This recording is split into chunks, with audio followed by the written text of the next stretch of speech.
Alright, so here's a quick video on how to select all the faces of an object. Let's say I wanted to only select one shoe out of this model.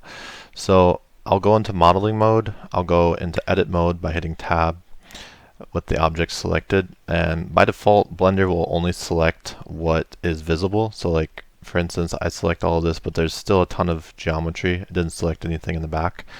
Hold Z, go to wireframe, and then click and drag your selection, and then as you can see it's selected all of the vertices, and if you move it around there's no geometry being pulled around or something, so you can see everything's selected.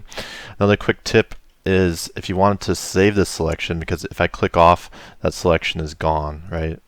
But if I hit Control Z a couple times to get back to that selection, if I go to vertex, I can create a vertex group to save this selection. That way I can get access to it again much easier. So if you click on the vertex button at the top in the toolbar here, and then go to vertex groups, and then click on assign to new group, now it assigns all of those vertices into an actual vertex group, or a group that these vertexes now belong to that is different than the vertexes in this other shoe.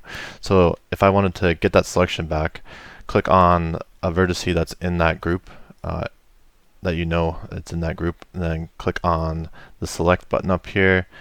You can go to hover over select similar, and then click on vertex groups, and as you can imagine that's going to select the group of the group that vertex is a part of, and there you go, you've got your selection back. Hope that was helpful. Please click on the like button if you can to help spread the awareness and boost up this video. That'd be much appreciated. Take care, have a good one.